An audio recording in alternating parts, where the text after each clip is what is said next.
நெய்வேலி டவுன்ஷிப்ல இருந்து வரோம். இந்த கோயில் வந்து எங்களோட குலதெய்வம். நான் கல்யாணம் ஆகி 27 வருஷமா எங்க ஹஸ்பண்டோட இது குலதெய்வம். 27 வருஷமா அமாவாசை தவறாம வந்துட்டு இருக்கேன். ஒவ்வொரு தை மாசமும் வந்து இங்க பொங்கல் வைப்பேன். நான் இந்த ஊருக்கு வரும்போது அவ்வளோ ரொம்ப என்ன சொல்றதுன்னா, தெரியாத ஊர்ல கல்யாணம் பண்ணி கொடுத்துட்டாங்கன்னு எங்க ஊர்ல எல்லாம் ரொம்ப ஒரு மாதிரி சொல்லிட்டு இருந்தாங்க.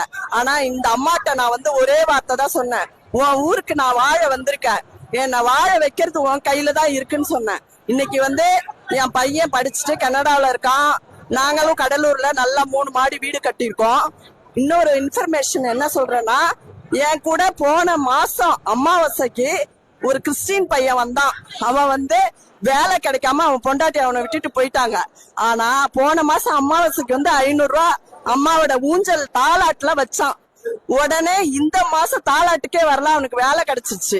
இது ஒன்னே போதும் நம்ம அம்மாவோட பெருமையை சொல்றதுக்கு. உங்களால முடிஞ்சதுன்னா, குழந்தை இல்லையா, வாங்க அம்மாவோட தாலாட்டுல வந்து அந்த ஊஞ்சல்ல உங்களால முடிஞ்ச காணிக்கையே வைங்க. அப்ப அடுத்த மாசமே அதை அம்மா வந்து நடத்தி கொடுக்குறாங்க.